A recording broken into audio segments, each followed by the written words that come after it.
Fall is here and class is back in session. And with an all-new school year comes an all-new season of our podcast, Campus Killings. I'm Dr. Megan Sachs. And I'm Dr. Amy Sloshberg, and we're the hosts of Campus Killings. In Season 1, we brought you 20 episodes covering some of the most sinister crimes to take place on or around school campuses, or the cases we discussed had a school-connected theme. From the recent high-profile cases like the November 2022 Moscow, Idaho murders of 4 students, to older cases like the 1966 murder of Sherry Jo Bates in Riverside, California, a case with possible ties to the infamous Zodiac killer. We also touched on cases that played a role in changing campus laws in order to better protect students. In Season 2 of Campus Killings, which debuts on September 16th, 2023, we'll dive into an all-new set of campus-related murder cases. And as usual, we'll include our analysis of each case as both educators and criminologists. We hope you'll check out Season 2 of Campus Killings. And don't worry, if you haven't listened to Season 1 yet, all of our episodes are available to binge right now wherever you listen to podcasts.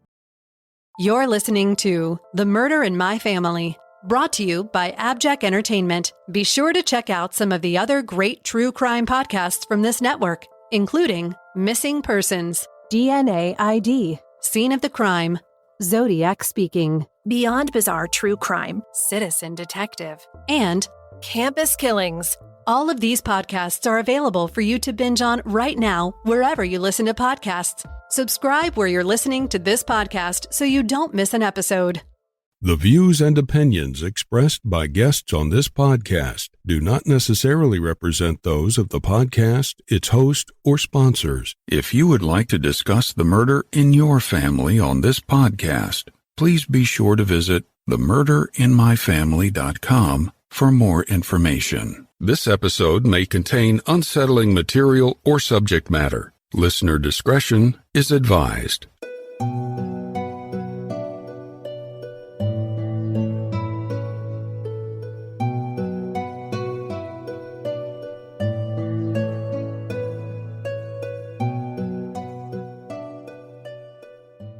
Thank you for joining me for this episode of The Murder in My Family. I'm your host, Mike Morford. Independent podcasts like this one depend on word of mouth to bring in new listeners. So if you find that you enjoy this show, please take a moment to rate and review it wherever you listen to your podcast. And be sure to introduce a friend to the show and invite them to listen. With your help, The Murder in My Family can continue to grow and reach a new audience. To learn more about the show or the cases we discuss, please visit themurderinmyfamily.com. You can also find us on Twitter with the handle @MurderMyFam or on Facebook at facebook.com/TMIMF podcast. If you'd like to support The Murder in My Family and get VIP access to things like ad-free listening, early preview episodes, and bonus content of not only this show, but for every other podcast on the AbJack network of indie podcasts, consider subscribing to the show with an AbJack Insider subscription through Apple Podcast. For only $4.99 a month or $49.99 a year, you'll unlock a variety of listener benefits, and you'll be supporting the show in the process. Your support is greatly appreciated. And thank you to all of the supporters that generously donate to help keep the show growing and improving. One last note, please support any of the sponsors that you hear on The Murder in My Family, the way that those sponsors support the show. It's with our sponsor support that this show can go on and continue to provide a platform to share these stories with you in every episode. Thank you. And now on with the show. Hey listeners, thank you for joining me for part 2 of my coverage into the murder of Liz Barraza. If for some reason you didn't listen to part 1 yet, you should stop now and go back and listen to that episode before listening to part 2 here. Just to recap, in part 1 I provided the backstory and details of Liz's case and started a discussion with Liz's parents, Bob and Rosemary, and we were joined by Andy Kahan, Director of Victim Services and Advocacy for Crime Stoppers of Houston. We discussed a variety of topics, including dealing with the aftermath of Liz's murder, grief, anger, and where families can turn to for help when they find themselves in this kind of situation. It was very important for Bob and Rosemary to help others if they can by sharing their experiences and what they learned from them, and to provide advice or tips that may help someone listening. Our discussion was so long and involved that I needed to split it up into 2 parts. What you're about to hear now is part 2 of that conversation. As the family members of a victim and you're following along, the first rule is your job is to get the story out to people that can help solve it. And that means a couple of things. Number one, you need to have the right relationship with law enforcement. And there are ways to do that and ways not to do that. And we've been very, very fortunate that we got good advice from Andy on how to do it. And we just lucked out with great detectives. Harris County Sheriff's Office under Ed Gonzalez has just done a wonderful job of making sure that we had focus on this case. I mean, this case is 4 years, 7 months old, and it is not a cold case. Mm-hmm. Andy had told us about when we were talking about how to deal with detectives is that we need to find out what the way they prefer to be reached. And so we took that to heart. That's the first thing we asked Detective Ritchie was, what's the best way to communicate with you? And he said text. For him, it's text. Other detective, it might be email or it might be phone or whatever. But whatever it is. That was key to us because we know Michael wants us to call him, to text him. And he's really good about, we are very fortunate because he is very quick to respond. And that response may be, I can't talk right now. I'll talk to you tomorrow or whatever. Right. And he's extraordinarily good about follow-up. But every detective is going to be different. And you just need to find the right way to work with your detective, what's best for them. And sometimes the detectives are they don't tell you anything. I mean, right. We've seen that in the PLMC meetings that, so many cases. We are fortunate that he at least will call us and say, I don't really have anything to tell you, but. Well, like Andy said,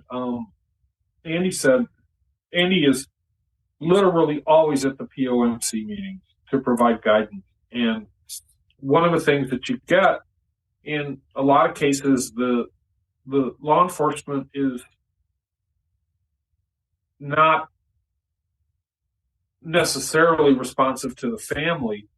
And some of that relates to the fact that they're besieged, that crime is just everywhere, and the forces out there are there, and they're not necessarily supporting police, whereas that's one of our primary goals is to support our law enforcement agencies as much as we can. But Andy will say, like, well, if your detective won't call you back, they have a boss. And that boss has a boss. And so if your detective is not answering your calls, go to his sergeant. And if you get blown up by the sergeant, go to his lieutenant. Yeah. And if you're blown up by the lieutenant, there are levels above it. Ultimately, you can end up with the person with primary responsibility. In our case, it's the sheriff. And so one of the things that Andy said is do everything in your power to understand the chain of command and cultivate a relationship, positive relationship with that chain of command. So, Crime Stoppers does some wonderful events. They host the National Day of Remembrance for POMC, and they do a Christmas remembrance, and they always invite these really super important people for a reason. So you can count on the sheriff of Harris County to be there. You can count on the police chief for the city of Houston to be there. And Andy will walk you up and introduce you to him. And I wanted to be sure that I could get in touch with Ed Gonzalez, because if we have something really important coming up, like a press conference or a piece of media, I want to be able to help my detectives get involved in it.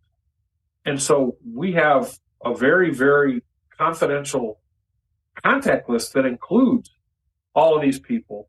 And this is something that idea that we had, was we decided that even though we don't have a case, okay, so we don't have an arrest in our case, the next step is really ugly. And that is the whole judicial process. And I felt like I wanted the district attorney for Harris County to know who we are, to know about our case, and to understand that we support law enforcement and we support the district attorney, So Andy invited me to be a guest at one of their big events, and we managed to kind of pull her aside and have a brief conversation with her. And the net effect of that has been is that she recognizes me at events. She'll come forward and sit down and talk to us. She even had members of her staff contact our detectives and talk about the case. And the whole concept behind this is I want to make sure that our detectives have the support that they need at every step in the process. So if they need to go get a search warrant, they're not going to be walking in and they're going to say, Liz, who? And so part of the whole thing behind this publicity and what you do is you gotta follow the idea that you need to be doing positive things to support the case, to support law enforcement, get the word out, have this list of media. I mean, it's all super important. Yeah. So we just came up with a new idea. Rosemary and I came up with a new idea that we want to send out a high-level newsletter when we have significant things to report. And the recipients of this newsletter include all of the media people that we have a positive relationship with, that we trust. It includes the law enforcement community, the district attorney, the Crime Stoppers staff. And I mean, they've got 7 or 8 people on their staff that have helped our family throughout this, because that's just the nature of the organization. And the idea behind it is when we get a piece of important information, we want to let them know. So I'm going to send this newsletter out, I think, tonight. I would love to get 3 or 4 or 5 requests for media to do an interview, to talk about the case. And that's all part of this whole thing of you have to work to support the case. You have to do whatever it takes. The Crime Stoppers creates these reward flyers. We've talked a little bit about the pro things, the good things in this space that have helped you, that have been good for the case. But then we touched on a little bit of the negatives, the people that have sort of done the case a disservice.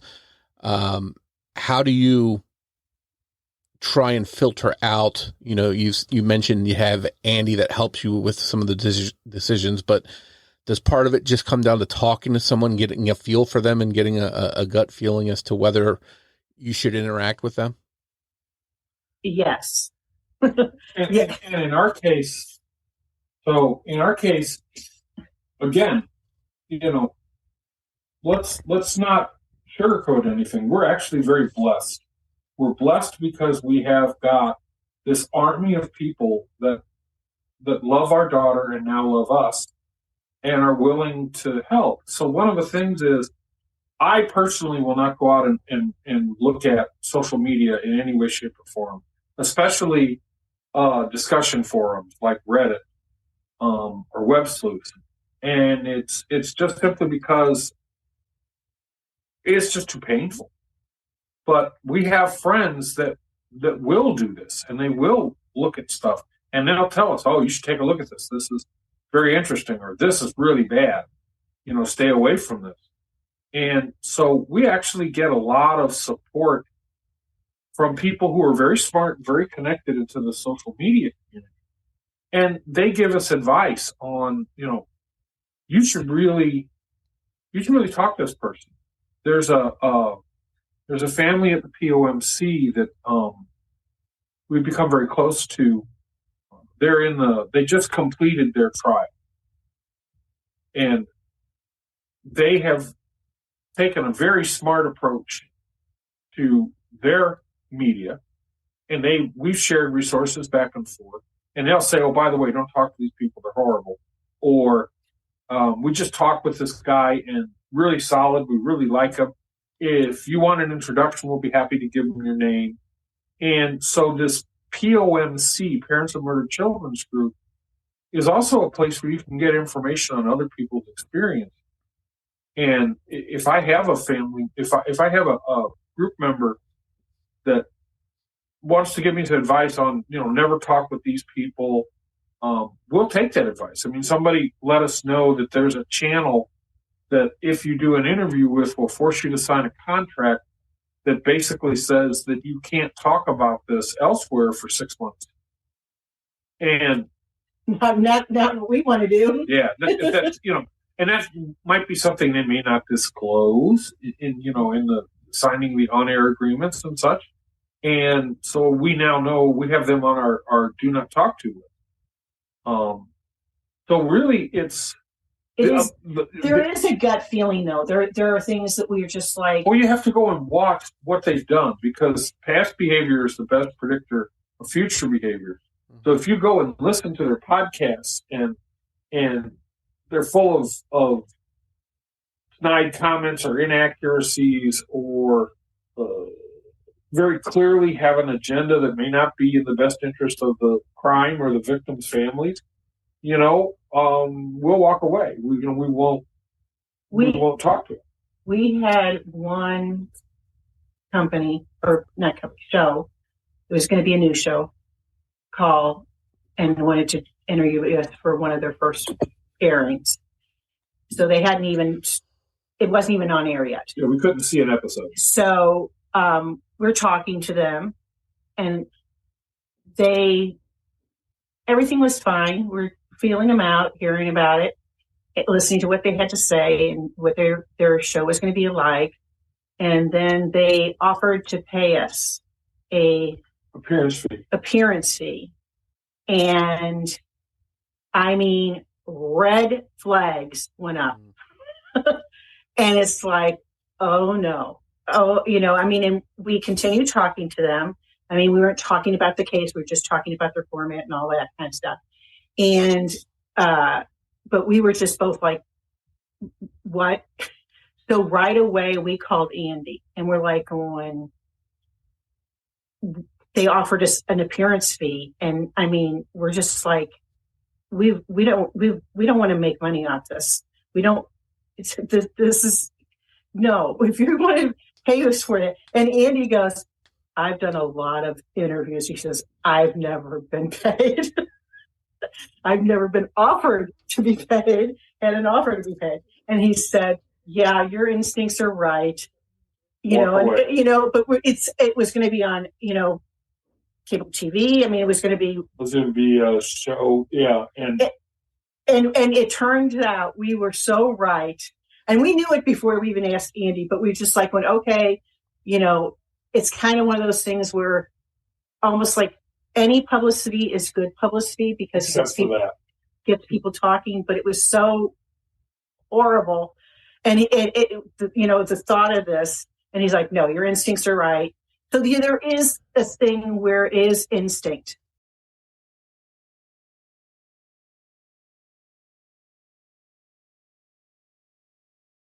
So one of the things I wanted to talk to you about, Andy, was when somebody comes to you needing your help, a family's just lost somebody and they need an advocate, somebody that's going to help them with the case, as far as, not only what Crime Stoppers does in trying to bring resolution to cases, bring attention to them, but you also personally advocating for a case.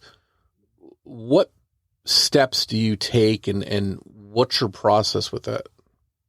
Well, I can tell you, Mike, each case is different. It's unique. There's no manual or policy that you look at. So you got to look at two separate criteria. One, like in the case of Bob and Rosemary, where you have an unsolved case where we don't have a suspect in custody. So that merits a different type of advocacy of trying to get the case solved in every means possible. And early on in my career as a victim advocate, when I started out in the mayor's office, I realized very early on that the media would be my most powerful ally, a tool, an arsenal, and if properly used, can be a weapon of change. So I needed them to get these issues and to get these cases and to get victim stories out. They needed me for referrals and for sound bites and for issues involving the criminal justice system. So I developed what I would call a marriage made in heaven with local and national media to work on putting victims' rights on the forefront. So my position as a victim advocate has basically kind of separated me from most victim advocates, where you've got to think outside the box. And one of the ways I thought was that victims' rights is a product, and you have to market your product. You have to sell your product. But in order to do that, the public has to know you have a product. And that's why I'm very prominent in both local and national media talking about these issues, because you got to get these issues out to the public. Now, in the cases in which we do have somebody that's charged, that's a whole different ballgame, because now families are thrust into this whole new world, or as I like to call it, it's like trying to learn a foreign language when you're put into the criminal justice system. So I kind of am there to guide families through the system. I can separate what I call, bureaucracy or BS or answers that some governmental entities might want you to know just to keep you at bay or just to placate you. But I will never sugarcoat anything. I will always be flat out straight with you, and you'll get a straight answer from me one way or the other. And so as we proceed through the actual court process, that's where I kind of really come into play, because I know all the players, I know the ins and outs, I know the plea deals, I know the judges, I know the prosecutors. So I just want to make sure that throughout the process that the victims' rights are being looked after, because like I've always said, they're the only unwilling participants. So that's kind of the mode that I come in. And then we take it a step further, that when a defendant is actually convicted, then we added another component, another element to victim advocacy, and that's post-conviction advocacy. For the most part, when an offender gets sentenced, eventually they will become parole eligible. And that's a venture and an area that very few victim advocates have ever entered into. But that's one area that I knew that basically was barren and no one was addressing. So I also do that as well. And we talked a little bit last time about you sort of have helped in this particular instance, Bob and Rosemary navigate media, who they should talk to, the benefits of talking to certain outlets. When you're, feeling out the media for different things to see what's worth talking to, who's worth reaching out to, how do you decide who to go with and why somebody may be a ally or a friend in the case versus someone else that may not have somebody like Bob and Rosemary's best interest at heart? Mike, it used to be simple and easy because you just had local media, you had local news, and you had print media, and that was it. So it's fairly easy to discern between what would be a good venue to get these stories out or ones that wouldn't be. So, of course, with social media, it's become a whole different ballgame, and especially with the true crime genre exploding on various sites throughout the internet, and social media has become more of a difficult process. So local and national media, I pretty much know who the players are and what would be a good fit. It's the social media that is problematic, because you have other people that might have ulterior motives of getting these cases out there. And in some cases, there's fees involved. And I will never do anything to have Bob and Rosemary actually pay any type of fee to get their story out there. And then you just do like any other investigative journalist would do. I do my background, I do my research, I look into who wants to do their story, any positive or negative reviews. And in some cases, I'll actually talk with other families that have spoken with them to get their perspective on whether they thought this was a good or a not so good thing. And so when you're helping families out, because unfortunately there are a lot of Bob and Rosemary's out there that you work with, lots of people that have lost a loved one.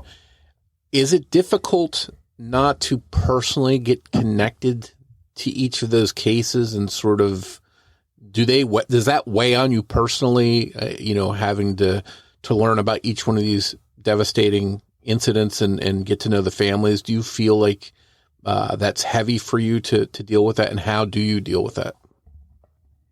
In some cases it is. Early on in my career in the 90s, it was overwhelming.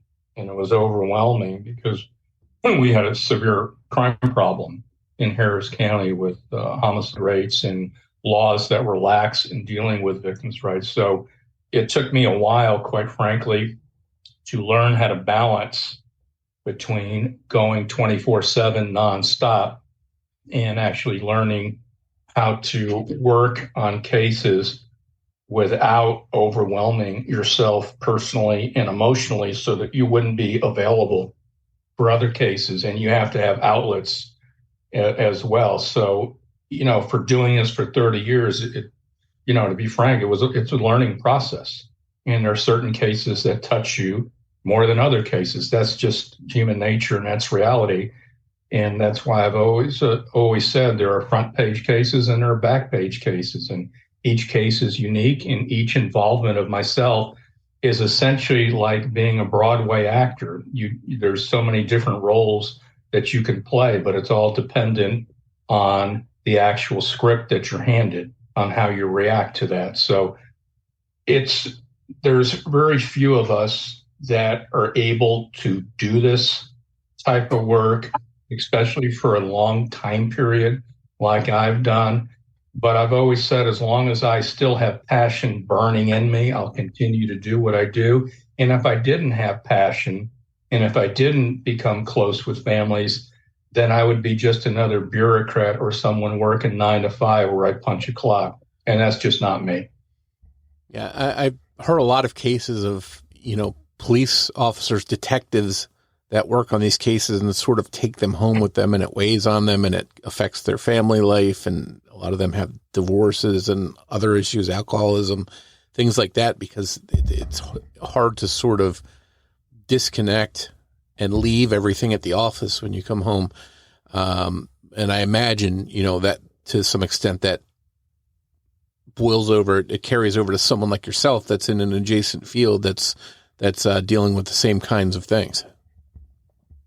No, I mean, it's definitely an art. It's definitely a fine line. And because realistically, you can do this 7 days a week, 24 hours nonstop if you wanted to. So you have to learn what best fits your type of personality. And it's kind of like being, in a ways, like a fireman. There'll be nonstop action for days a week where you're just constantly going. And then you'll have an occasional lull where you can sit back and catch up and look at some of the cases on a more reasonable time schedule than you would be if you were bouncing around like a pinball.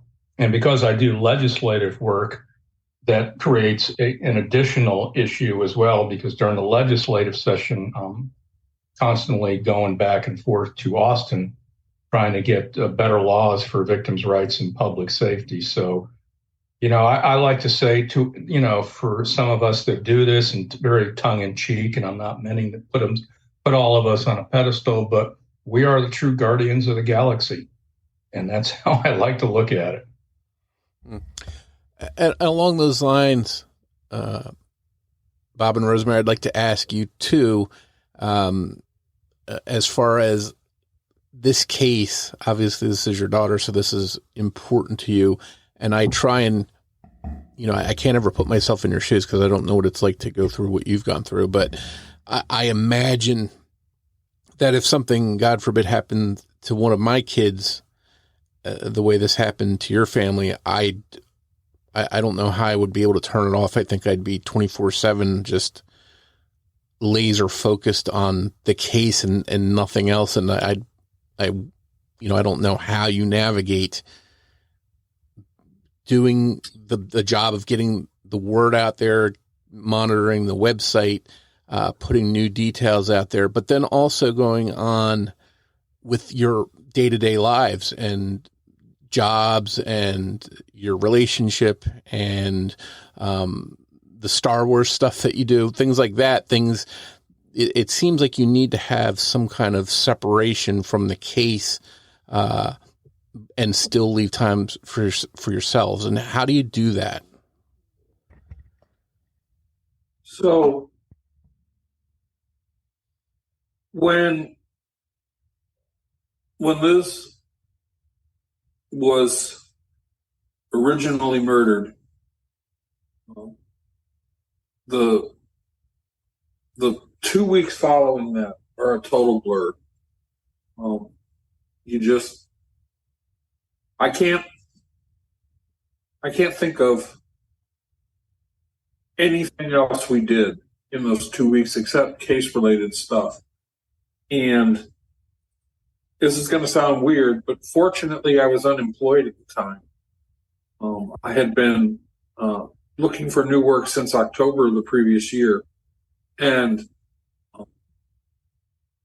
the advantage that we had that I think was really important was I was able to stay home and be there for my wife, for my son, for my family, for Sergio as well. He had moved into our house because he just couldn't bring himself to live in the house where she was murdered. And that really was a real hardship because clearly we had very little money coming in. We had expenses, but I don't know how I could have balanced work, family, and this if I hadn't had the time. But today, 4 years and 7 months later, it's a constant topic of conversation between my wife and I. And a day does not go by when we're not thinking about what else do we have to do, speculating on the case, reaching out to people. I mean, a big part of what we've done that I think has been very helpful is we reach out to people on a regular basis to, first off, see how they're doing, but secondly, like if it's her friends or family, we try to always be open to discuss what we know. And that there's just no escaping. You wake up in the morning thinking about it, and you go to bed at night thinking about it, and it keeps you up at night. On a regular basis. The one thing I would say that's so harmful is I used to be so easy for me to lay down, close my eyes, and I would sleep through the night. And I haven't done that in almost 5 years. I mean, it's a very different thing. It's always running through your mind, and shutting your head off is just so difficult. But one thing I think is too, we try to, that's really helped is doing things for others. That's kind of how we can stay sane, because it's very difficult to actually put it out of your mind. And it's gotten easier, I have to say, through the years, but it goes in cycles. I think that, we're aware of each other and our feelings, and we talk about our feelings and about everything, not just the case. And it doesn't always run smoothly, but you're kind of on autopilot in the beginning. Like Bob was saying, when it first happened, we didn't know what we were doing. I mean, I don't even think we knew if we were eating or not. And I'm sure we were, but it's not like it was a conscious thing. It was kind of like when, okay, you just grab a bite or whatever. But you really are or at least we were on autopilot in the beginning. And then you start I don't know, you just never forget. You know, it's always in the back of your mind, even when you're not even aware that it's in the back of your mind. You know, there's always so many triggers, and I think it's that way for most people. I think we try to do things, like I said, for other people. You know, it helps. And it's not just us. This is the weirdest thing, because Liz affected so many people, and she really made a change in people's lives. And they were minor things. I'm not saying that she was doing these huge things, but to her they were very minor. But she took care of people that she loved, and the thing that frequently happens with us is we'll see a post from someone on Facebook, or someone will actually reach out to us, and it's really, really clear that they're struggling with their grief, and they don't want to call us for the most part, but they'll post something.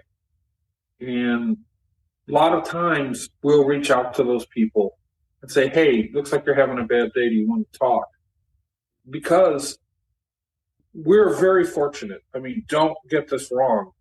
We are so blessed to have the support that we've received and the help that we've received from Parents of Murdered Children, from Andy Kahan and Crime Stoppers, from our law enforcement agencies that we've worked with. They have all been front and center. But her friends and other members of the family don't have that at all. And they just don't, they just have a tough time dealing with it. One of the things that is different in our case is within the 501st Legion, there's these traditions. And the traditions involve coins and patches and the like. And the 501st is very quick to put out commemorative challenge coins to commemorate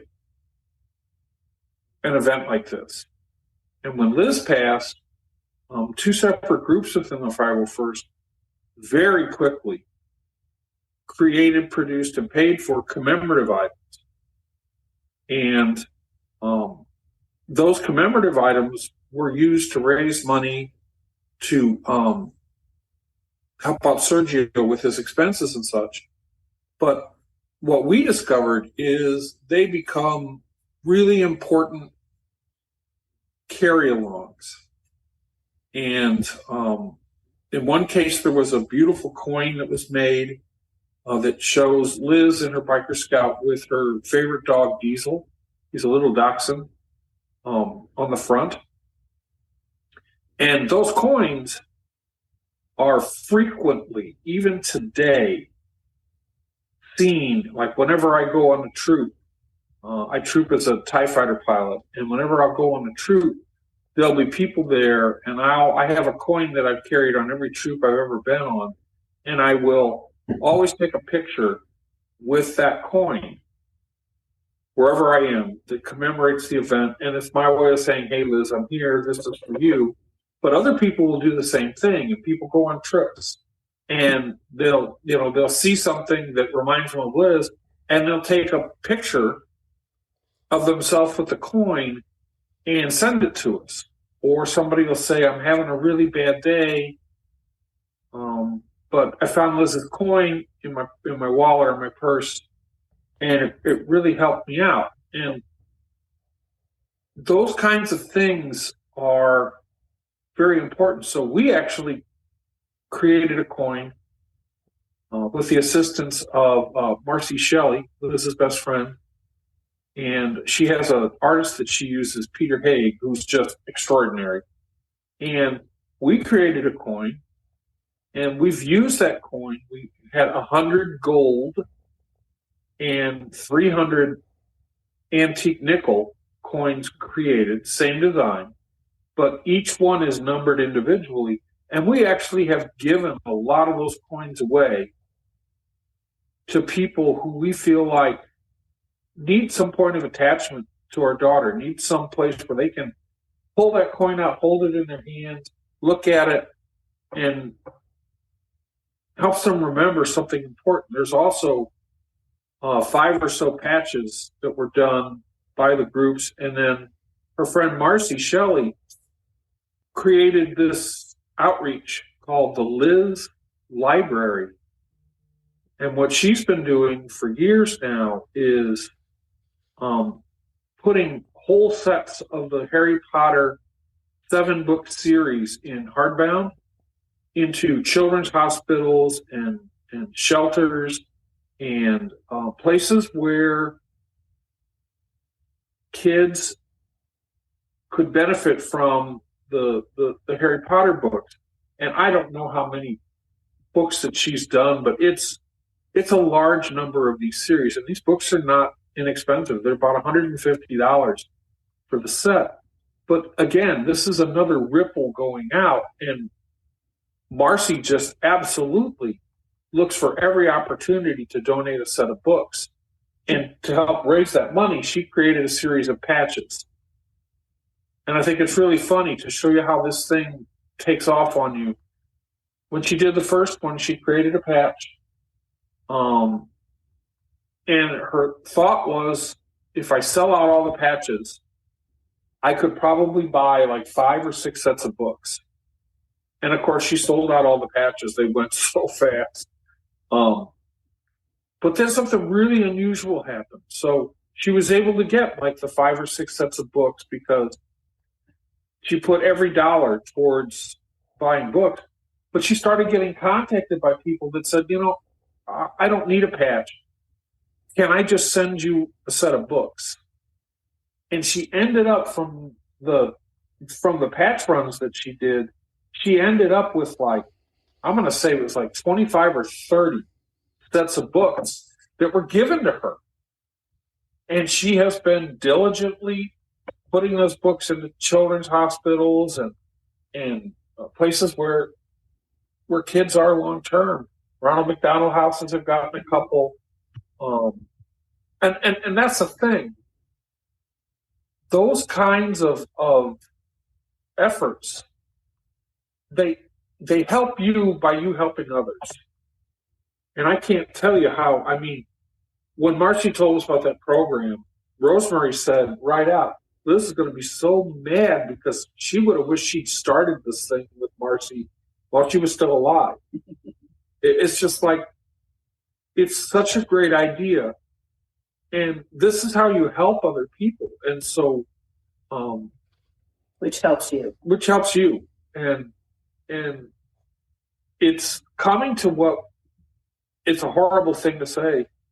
It's after you start down this road, at some point you hit what I've heard described as the new normal. Because you'll never be the same. I did not envision my life post 60 years of age as being involved in all this. I never would have done the things that I've done, but that's my life now. And we're going to continue down that path as long as we have breath in our bodies. We're going to see this thing through to a conviction, and the people responsible being off the street, because ultimately I don't want this to happen to another family.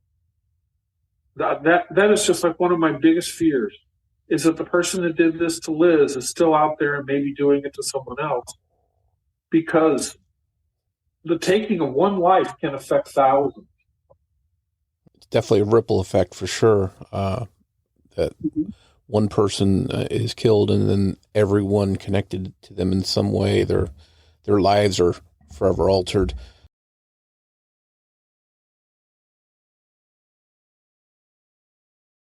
Along the lines of the support and grief, people that help you, people that come to you and will say something positive or try and offer some whatever it is they try and offer. I know sometimes I've heard that, especially when we're talking about parents of murdered children, someone might come up and say, oh, I know how you feel. I know what you're going through. I lost my son to cancer, or my daughter died in a car accident. How do you usually explain if that happens, or do you explain? I don't know how you handle that situation, but obviously, while they're losing a child is never easy in any circumstance, I think it's definitely different for someone who's had a murdered child. So how do you handle that kind of input if somebody ever says something like that to you? When you lose a loved one, and it doesn't have to be a child, although I think that's definitely one of the harder things, whether that child is murdered or if they get sick and they die, I don't know. I think it depends on the person, first of all. I think, Bob and I are very compassionate people. And so it's easier for us to appreciate their feelings. And it's just, it is different though when they're murdered, because there's so many unknowns. You grieve, everybody will grieve, okay, when they lose a loved one. And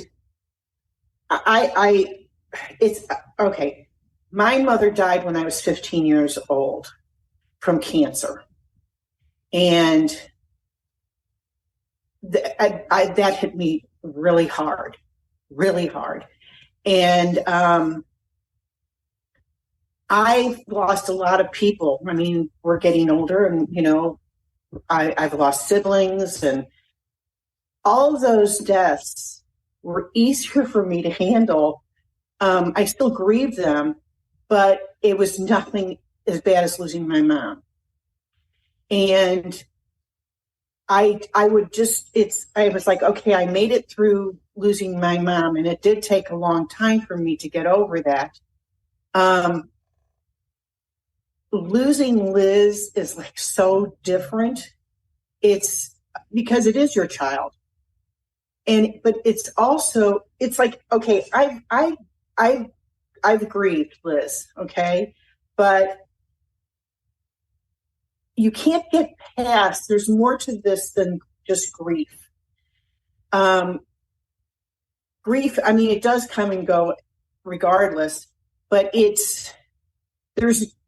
you do come to terms with it, and that doesn't mean you'll still miss those people and that kind of thing. But with this, there's questions. There's so many questions. People die in car accidents, people get sick, and you're going to grieve those people,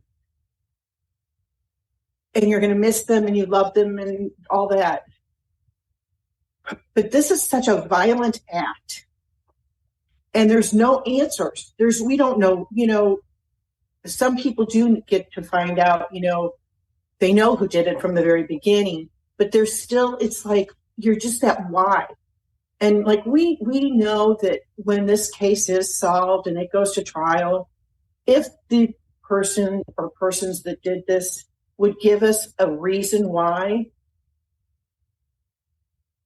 it's not going to make any sense.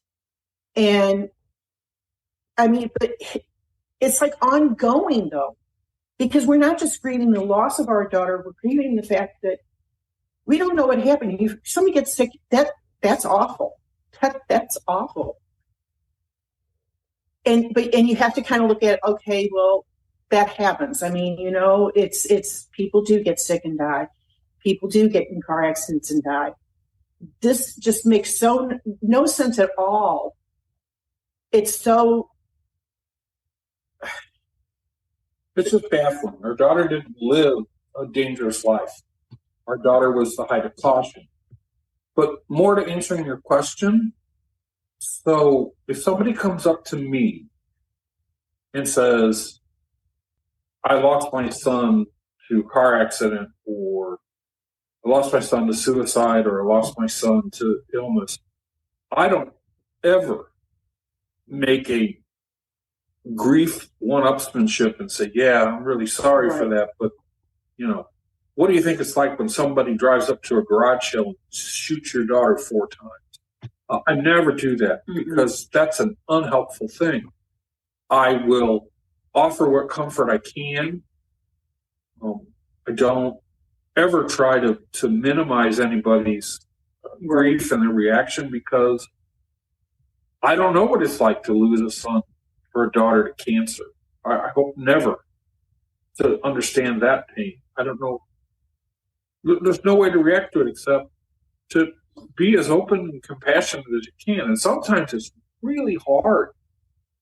If I'm having a bad day, if I've used the analogy, if I'm in my state where I'm like a brake pad with 800,000 miles on it and just nothing left, and somebody comes to me, a lot of times I'll offer some comfort, but I won't dwell on it because I know that I'm either going to break out into tears or it's just going to worsen it. So it just depends on where you're at with it. But the one thing that happens is like you always just listen because they're talking to you because they need something.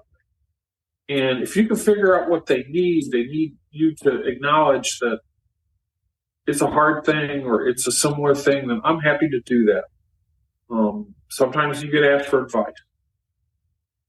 And it's really tough, but you gotta go with your heart. This is very much not a head thing.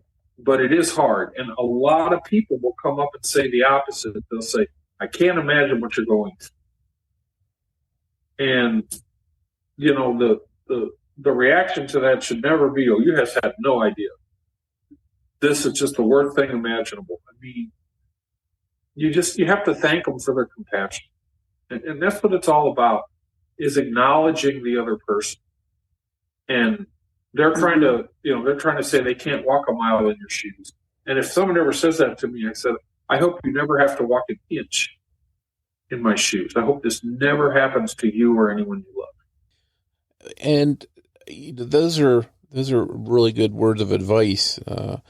And obviously you probably interact with a lot of different people that have gone through all kinds of different events. I know you interact a lot with the parents of murdered children, especially. So have you made any really good friends, allies that have helped you along the way with your grief? Other families that have lost someone, have you formed any long-lasting relationships with them? Yeah, we have. There's a couple of families that really jump out in my mind, people that we've dealt with, and they're all parents of murdered children, support group members. There's an amazing man by the name of Paul Castro, and he lost his son to a road rage incident, shooting. And he has taken to posting some of the most insightful and helpful posts on how to deal with this grief. And I've actually been so fortunate. Last year, Andy invited me to speak at their annual gala with several other victims' family members to talk about our experience and how Crime Stoppers had helped us and such. And it's sitting there with him and staying in touch with him and talking to him has just really, really helped. There's another couple, David and Debbie Schwartz, and their murderer's been in jail for quite some time, but they went nearly 22 years between the crime and the arrest. And David is one of those no-nonsense kind of guys. He absolutely speaks the truth from his experience. And the one thing that he'll constantly do at the POMC member meetings is the message that he gives out is, don't ever give up. Your case can be solved. Don't ever give up. You know, if you're having a tough time. And then what's interesting is there's another person who we've gotten close with, and that's Allison Steele and her husband Lawrence. And Allison is one of those shining lights that's just unbelievable. So they were such an active participant in helping their case in the prosecutorial phase. They did everything they could to help the DA, and their first trial ended in a mistrial. And they took the lessons learned from that mistrial and came back at the retrial with everything they had and assisted their ADA in Bexar County with making sure that the second trial was successful. It was. But the thing that Allison did that was just extraordinary was, in her case, her daughter was abducted, and her daughter was taken from a public venue with friends nearby. And when they tried to put out an Amber Alert, her daughter was too old. She was beyond the guidelines for an Amber Alert. And so as a result, she was alive. She was taken from the venue and missing, and they had details, and all they could do was put a bolo out through local law enforcement. They couldn't enlist the public.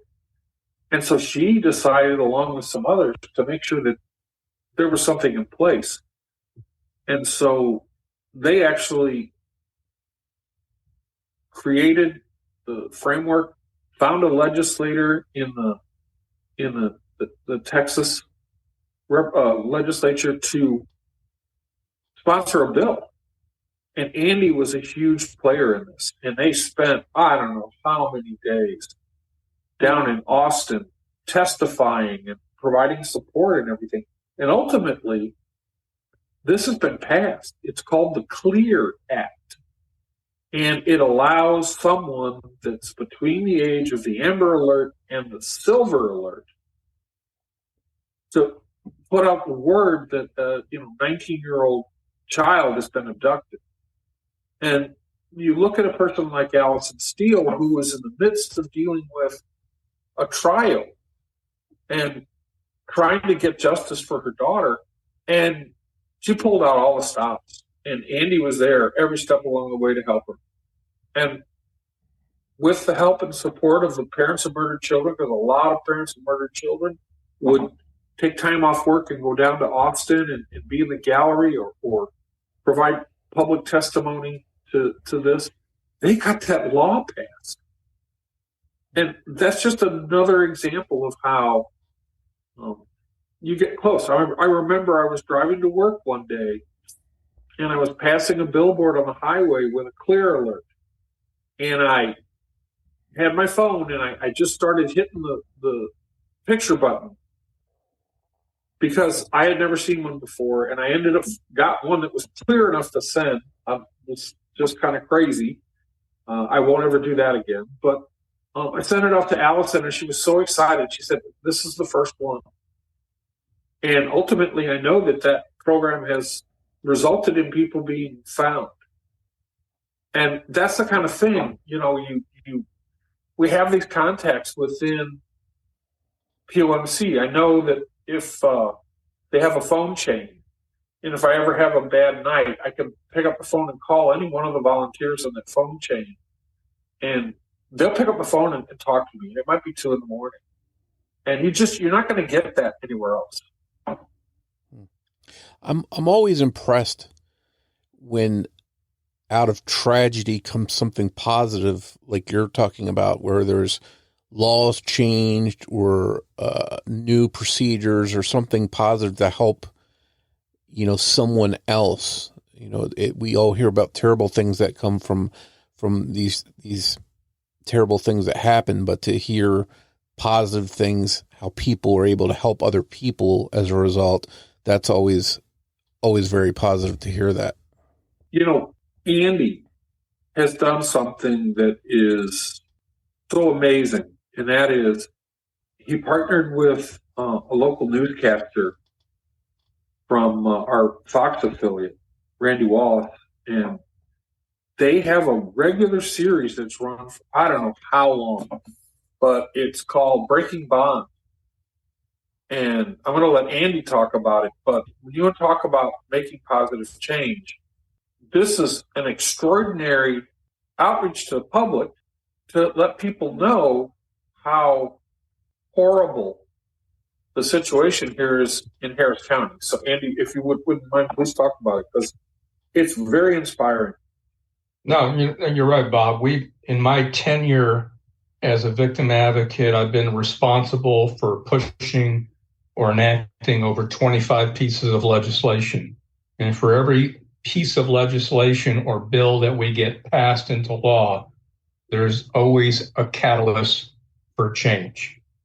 And that's what I like to do, is take a negative and turn it into positive, because I can't go back and change what happened to you or your family, but we try to make things better for others to come along, and you've achieved a lasting legacy.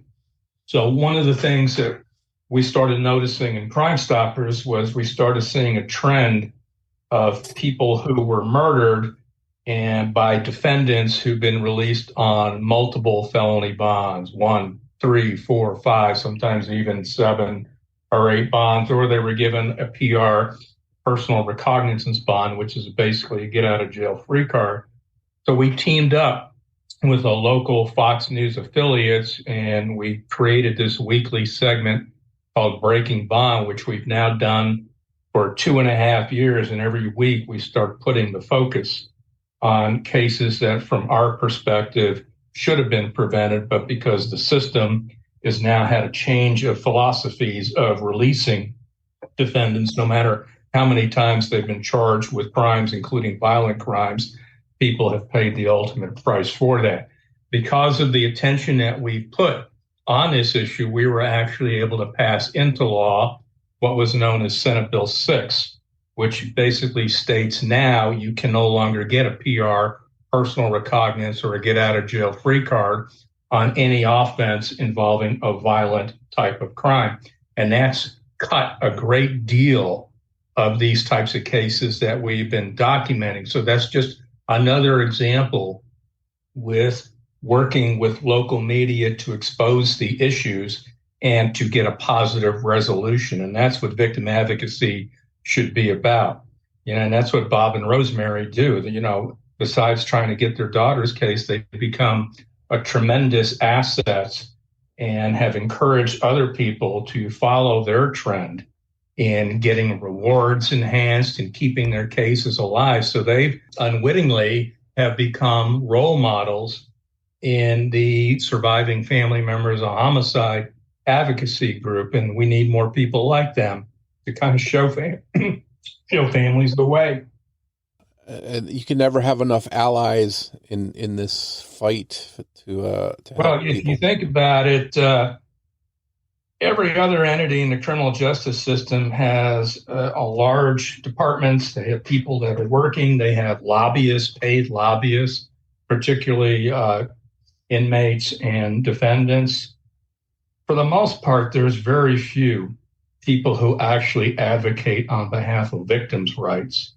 And for the most part, they don't get paid to appear in Austin. And that takes an awful lot amount of perseverance and dedication. And as Bob told you, Allison's story was truly remarkable. And that's why I nominated her for a national award, which she won the Foundation for Improvement of Justice Award for taking what happened to her daughter and turning it into positive social change that will benefit others.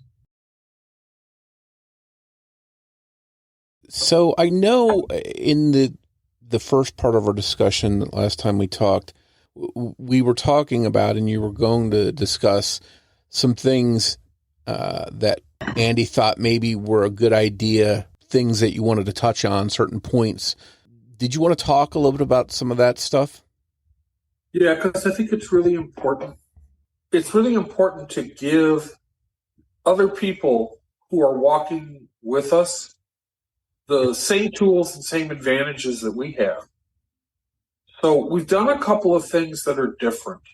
So one of the things that we did, and one of the reasons why we've really been very focused on this, is on February 6th of 2019, when we had our first press conference at Crime Stoppers, we were able to add $15,000 to the reward offering that Crime Stoppers does.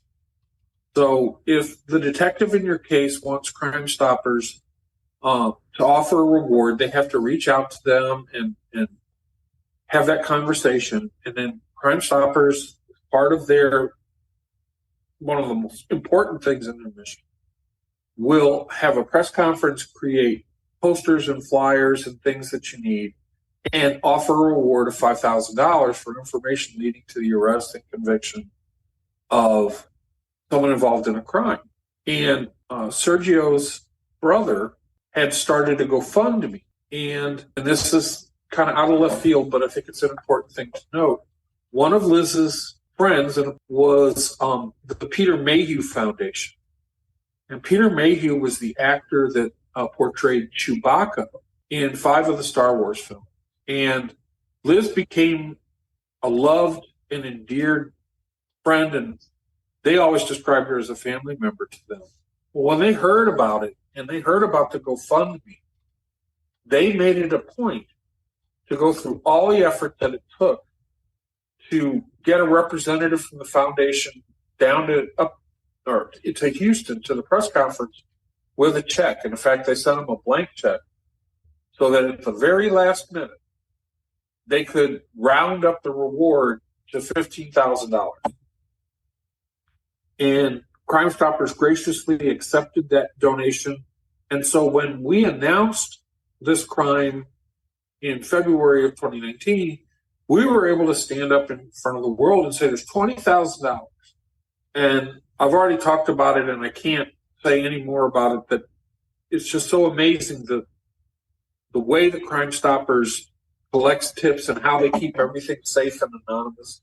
But that was a big deal. And then after a couple of years went by, we started to think that $20,000 is an amazing amount of money, but $50,000 would be a much more amazing amount of money. And so we talked with Andy, we talked with our detectives, we even talked with our district attorney, Kim Ogg, about the possibility of raising the reward. And this is not something that we will probably ever do again, because we don't want to send a message that this is an ever-increasing amount. What we wanted to do is we wanted to really make a statement. So Rosemary and I talked with Andy about how to do this, and he gave us a few pieces of advice. And we set up a GoFundMe. And we did this January 1st of 2022. And we ran it for 18 days because we wanted to be able to hand Crime Stoppers a cashier's check for whatever amount we raised on the 26th of January, when we did another press conference down at Crime Stoppers headquarters. And we waited until January because we didn't want to put this out before Christmas. We wanted to have this after Christmas was done. And we set up a GoFundMe, and we set up a lot of follow-on. We did a lot of talking to our audiences on Facebook and talking with local media wherever we could. And we managed to raise nearly $30,000. And after we paid the fees to the GoFundMe platform, Rosemary and I decided to kick in money to cover it up to $30,000. And we brought a cashier's check to Crime Stoppers the day of that press conference. And it felt so good to stand up on the stand with Andy, with our detectives, with Kim Ogg, with everyone that was there, and say, I now have 50,000 reasons for you to come forward. And the way that we did the fundraiser was done in a way to make it feasible. And Andy said to me, I'd love it if you would write that down and kind of create a guide to like how to create a fundraiser. And there are certain things that you need to do. And we did that. And we have that sheet on how to do that kind of a fundraiser standing. And we've given it out to a lot of folks. And we've talked to a lot of people about how to raise the reward. One of the other things that we did that is, I've been told it's kind of unusual, is we got so tired of all the inaccuracies especially in the social media side, that we built a very simple website. And to go along with that website, I had business cards printed that are designed so that if I talk to someone about the case, especially if it's a family member that needs help or advice, I can give them this business card, and it has contact information for us, and it also has a link to her website. Because the thing that's been really nice about that website is it's consistently receiving about 3,000 new views every month. And we've had people go out into the sleuth groups and Reddit and such and publicize that this is the definitive source. And so what's happened is the quality of the social media that's going out there is radically improved. And again, we've talked to a number of families about how to do this and what we learned in doing. The other thing that Andy suggested, and we did it, was because Peter Mayhew was involved in our case, it really helped the case kind of take off, because that's kind of a weird angle that the actor that played Chewbacca, who was an amazingly loved human being, 7'2" to 7'4" tall, depending upon when you talk to him, the people wanted to hear about that. That was kind of unique. And so that really helped us get some publicity. And what Andy said to me is there's a couple of things that you need to do. Number one, keep a list of any media you talk to, and not only get like the on-screen talent, the news reporter or the anchor that does it, get their contact information, but go deeper and ask them for like the assignment editor name and phone number, because the talent's going to move around, but the assignment desk is where you can reach out and say, hey, we've got a break on our case. We'd like to get an interview scheduled, and they'll make it happen. So we did that, and then we in turn started adding law enforcement to it. One of the things that you hear at the POMC meetings, unfortunately, is families who are having a tough time keeping in touch with their detectives. It's a horrible thing. It's a fact of life. And when you're really struggling to get an update on your case, if the only thing you have is that detective's name, you kind of rapidly run out of options. And so Andy said, these guys all have bosses, and their bosses have bosses. And he said, take the time to figure out the chain of command. And so we did that.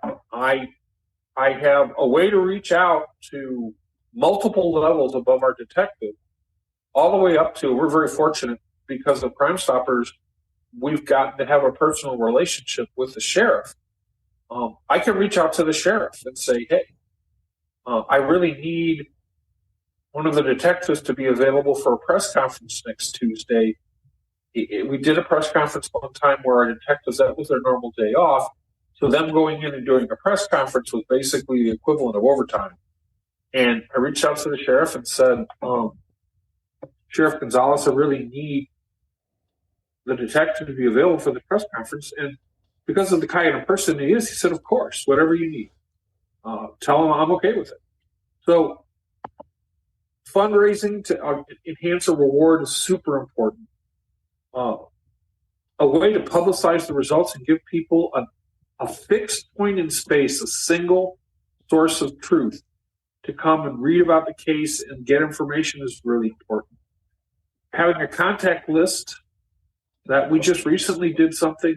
We had a new idea this summer that I was looking back at all the media that we talked to over the years. And some of them I haven't spoken with in a while. And so we came up with the idea of creating a newsletter that's associated with significant developments in the case. And so this is not something we're going to send out on a regular basis. It's not going to become an annoyance, but it is going to be a point of information that, hey, something's changed. And so because I had that really great list of resources, we issued the first newsletter last week, about a week ago today. And the net effect of that is we have already lined up 3 new media sources that are requesting an interview. And we just got approval from the detective to do those interviews. And 2 of them are social media. So heads up, Andy, we'll be sending you some names. But the idea behind the newsletter was a simple thing. This is not a cold case. This case is an active investigation. And even though it's been nearly 5 years, we have not given up, and we will never give up.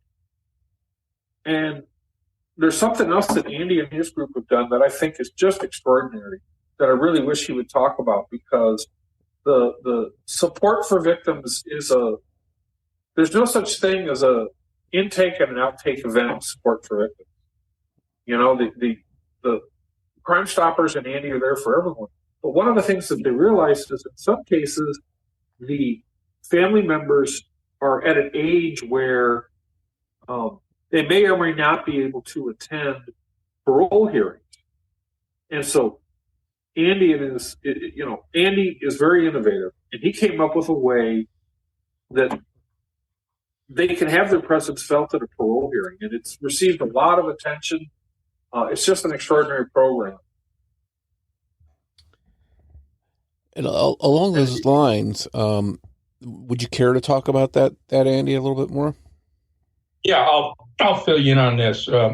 We started, and it actually goes back to a couple that Bob had talked about, and that was David and Debbie Schwartz, whose son Douglas and his friend Eric were murdered in 1994. The suspect fled the country, took 21 years. They extradited him back, stood trial 2017. He got 60 years for both homicides.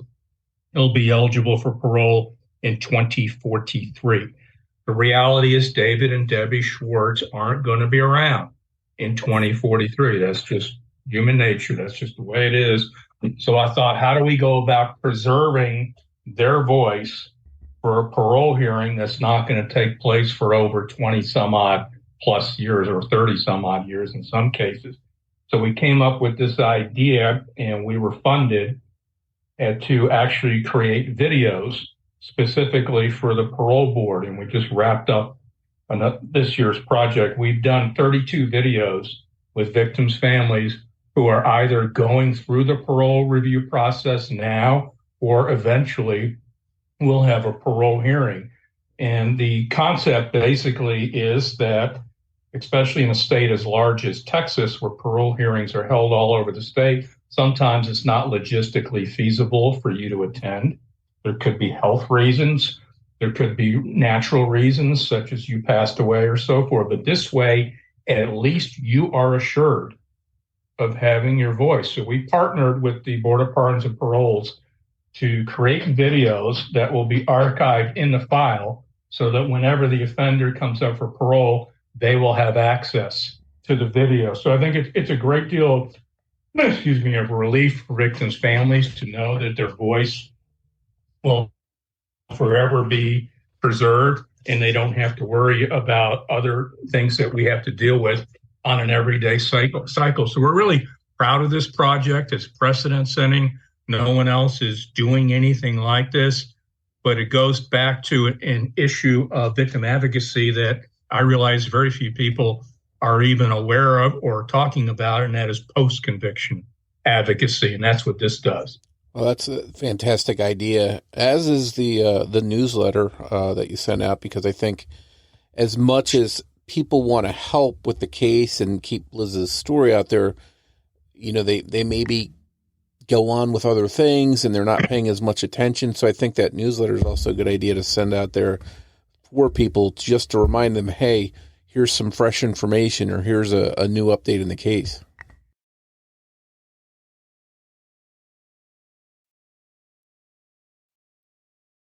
One of the things I think is really important, and we've been talking about this, so Rosemary and I are trying to look forward to what we can do on a sustainable basis.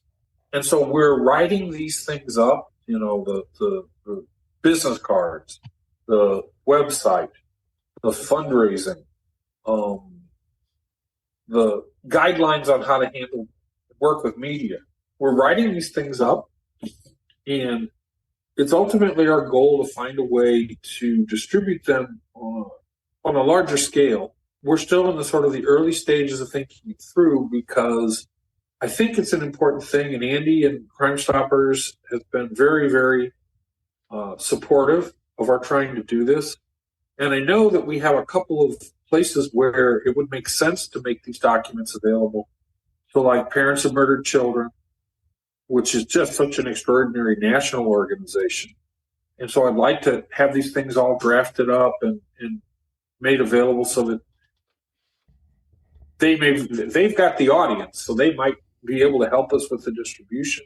And also, since we started working with you, Mike, the whole idea behind CrimeCon as a national event that offers chances for networking to happen between media, between law enforcement, between victims and their families.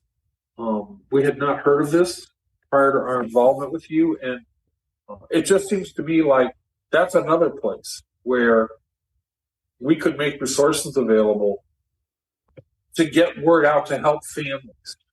And I know that we're gonna really take a hard look at the one scheduled for next year, to see if there's a way for us to be able to attend it, because I think getting the word out to as many people as possible, because like we stated before,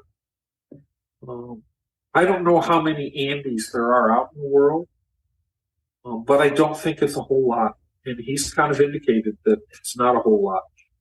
Yeah. And so I think it's really important. I think it's really important to us to help as many families as we can. And even though our reach is kind of limited and we're not in a financial place where we could, go spool something up and ramp this thing and turn it on and make it happen. But I think we can document this stuff and provide people advice, like where to find support. I'd love to get a really solid therapist to give us advice on how to find a therapist to help you with your grief, because as we've learned ourselves, therapists are few and far between that can deal with this, that have experience in dealing with this, and it's a very special thing. And so, furthering the reach of our experience is really significant, and that's an important thing. And I know that over the next couple of years, we will find ways to get this word out to more people and help as many as we can. But we already have help. I mean, yeah. Bob, has brought the things that he's, the fundraiser and the media and all that. He's brought that to the attention out at POMC, and so we've actually had a couple people who have called us and from POMC that are looking for, okay, how did you do this? Because it's until we get it really solidified in print, it's kind of word of mouth. And that's a good thing too, because the people will have questions, and so we can talk, and we usually talk together with the person, because they'll call us out of the blue, and we'll both be watching TV or whatever, and we'll stop what we're doing and we'll give them what worked for us or, what didn't. Yeah, a lot of people. It's more personal. A lot of people will call and say, I just don't have any idea how to set up a fundraiser. And there's a right way to do it and a wrong way to do it. By that I mean, when we first were going to set it up, we thought that it was going to be so simple to set it up, and then we just designate Crime Stoppers as the recipient. And it doesn't work that way, because if you supplement a reward at Crime Stoppers and the case gets solved without a tip being credited in the case, Crime Stoppers needs to return those funds to where they come from. So if you do a GoFundMe, like we had 145 people contribute to our $30,000 GoFundMe, well, it would be very difficult for an organization like Crime Stoppers to try and find 145 people and offer them a return of their funds. So one of the things he says is, you handle it personally, and then you make the donation to Crime Stoppers. And if the reward ever has to be returned, we'll let you know. And we've made a commitment that we're going to find as many of those donors as possible and offer them a return on their investment with great gratitude from the family. And that's the kind of thing where you would think, it's going to be really easy. Set up a GoFundMe, designate Crime Stoppers as the entity, and it isn't. And these fundraisers are a lot of work. We did at least once a day updates to that fundraiser on GoFundMe and in our social media and to our network of friends every day. And we would come up with a new story and a new picture and a new outreach. And one of the things that really was something that we said that I thought that has turned out to be very important in that fundraiser was, look, if you could give $1, that helps. But if you can't give anything, the most important thing you can do is share it.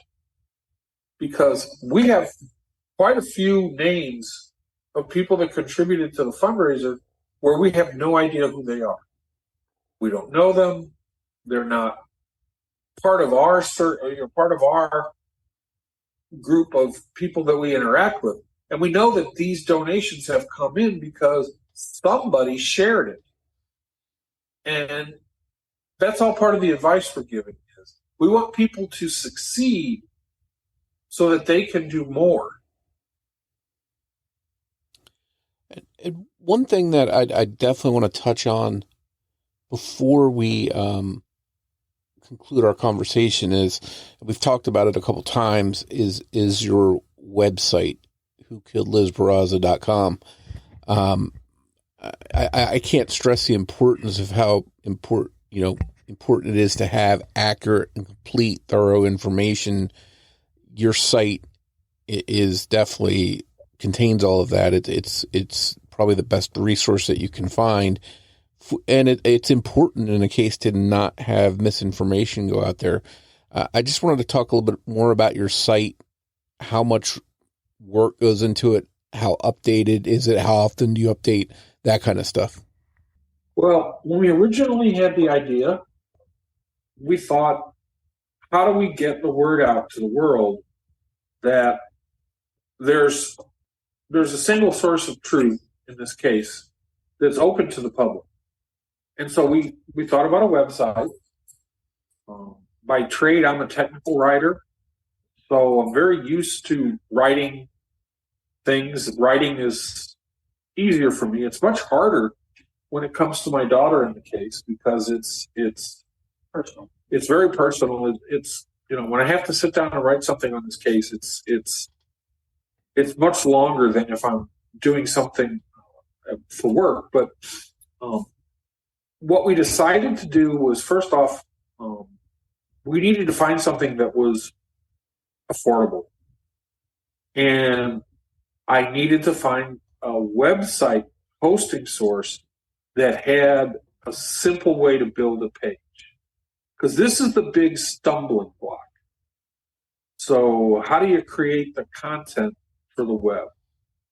And we were very lucky. My son, Robert, came up with a wonderful web address for us to use, and we licensed it, rememberingliz.com.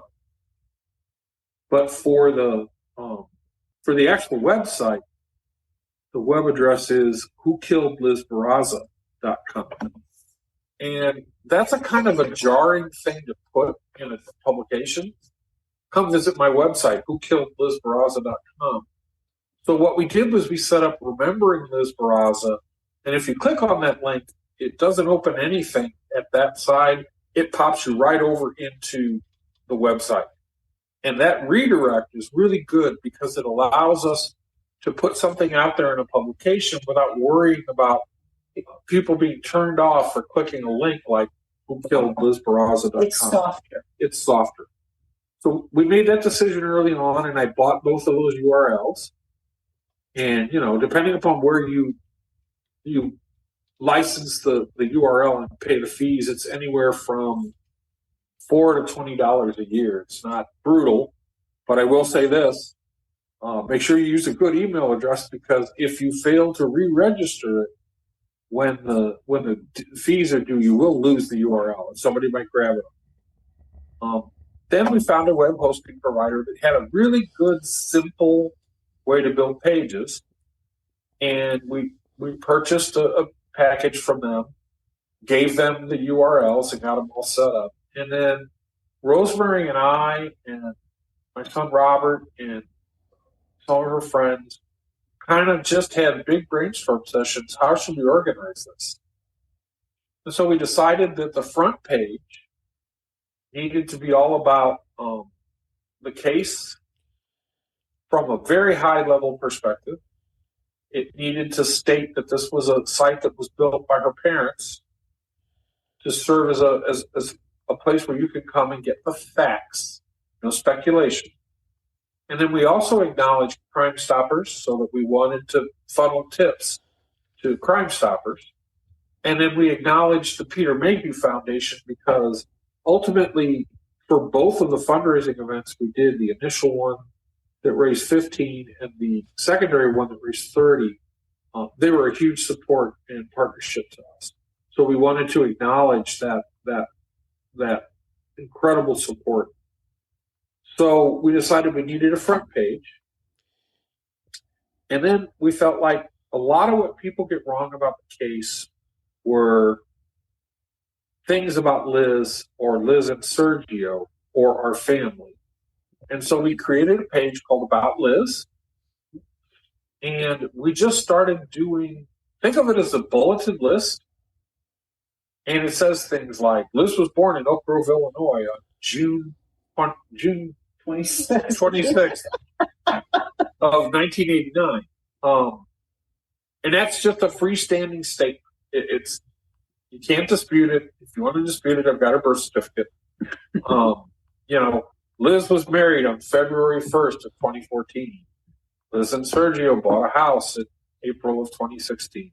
We laid out the facts. Where she lived. But, from how they met, where they went to school, and then we also included specific things that relate to misinformation we saw circulating. So when you say, how often do we update it? We don't actually update it very often, but I do update it anytime I think we need to set the record straight. So this whole thing about how many times she was shot is particularly troubling to us, because people are using it to challenge the theory in the case, and they're challenging it based on an error that somebody else made. So we immediately went up on the site as soon as we started to see that take ground, and we put a statement that says she was shot 4 times.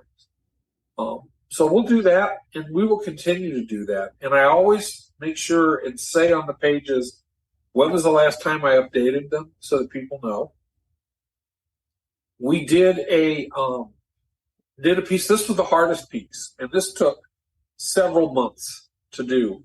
And that is, in Liz's case, so much of what happened and so much of how this case is going to be solved is related to the timeline. And that's because we don't have any physical evidence in this case. There's no DNA. There's nothing physical other than whatever ballistics were recovered. The murderer, the coward that killed my daughter in cold blood, didn't leave anything behind. They knew very well not to leave anything behind. And we even believe that as they drove around the neighborhood, casing the neighborhood and seeing what her husband was driving, that they did so in a way to identify where all the cameras were. So we decided to put together the timeline. And that was so difficult because we're trying to put in detail what happened on January 25th and 26th and the days following of 2019. And to us, those days are really confusing. We know certain things for a fact because we can check them in our Google Maps log and we can see where we were, et cetera. And they're, like, my son was very, very, very helpful in us getting some of these things right. But we went to law enforcement and said, we're going to do this timeline. First off, is it okay? Because you always want to help law enforcement preserve the case.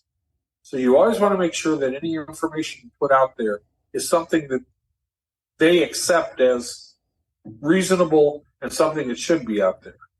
And so after we had sort of our personal kind of stuff. Yeah, and like the 12th or 15th pass through it, we put it to our detectives. And at that point, our primary detective, Michael Ritchie, had cycled off the case.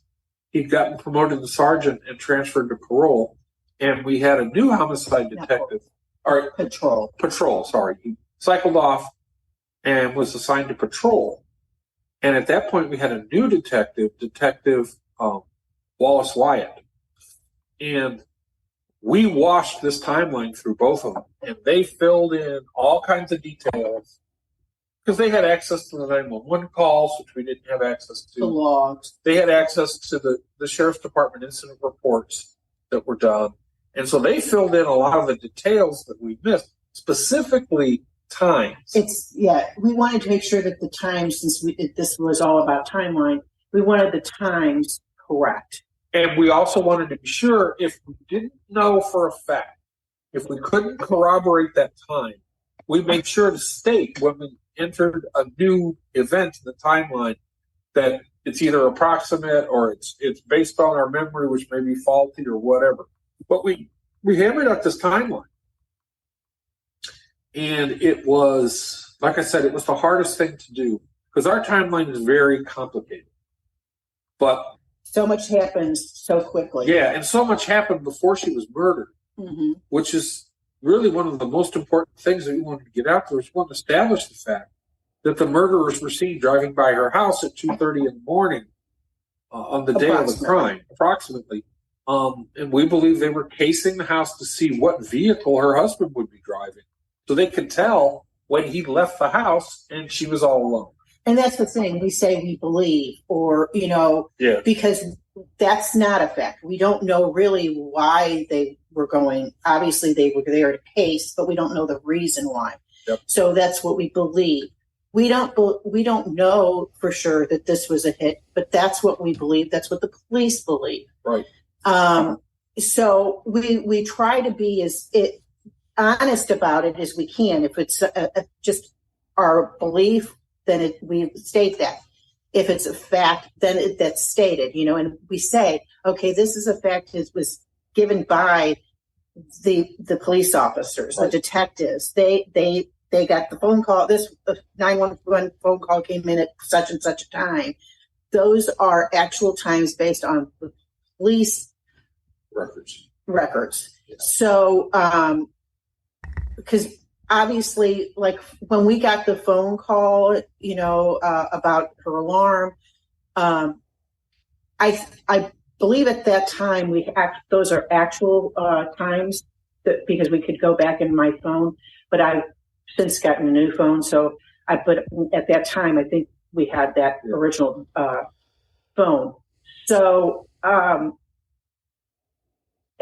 we really have tried to be as open as we can about the timeline so that you all, primarily because this is who, the website, it's really for everybody, but the crime shows, the social media, the journalists, yes, it's just a place where they can go and they can be kind of assured that these are the facts. And if they're not the facts, that there are beliefs, it's going to say that there are beliefs, or if it's an approximate time, it's an approximate time.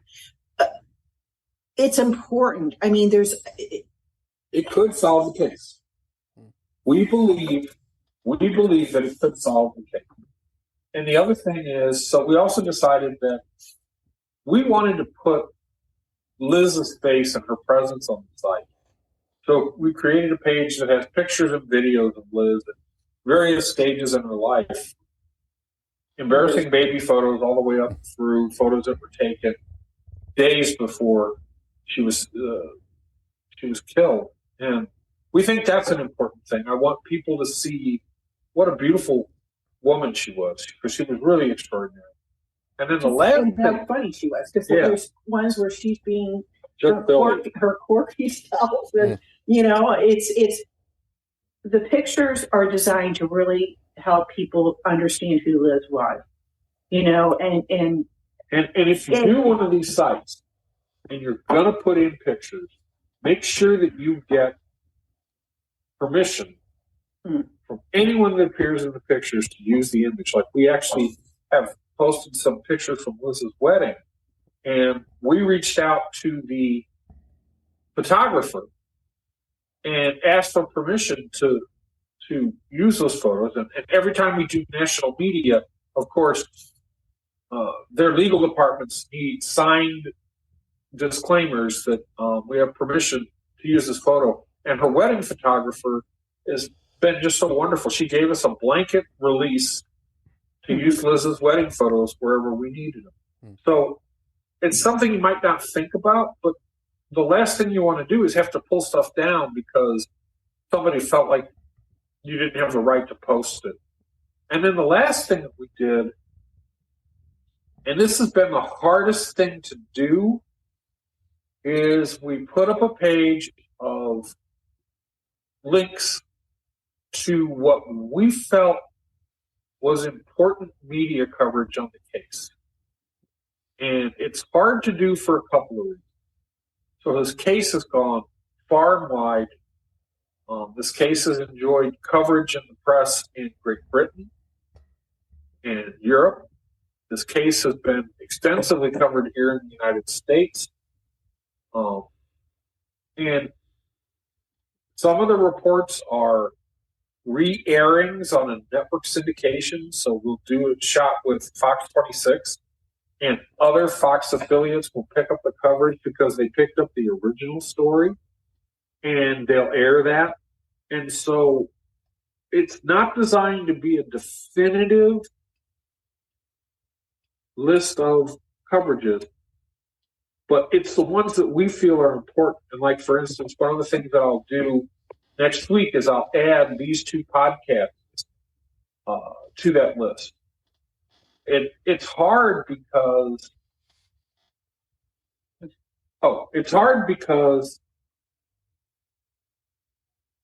we felt responsibility to look at all of these sites again. And that's because on the day of the event,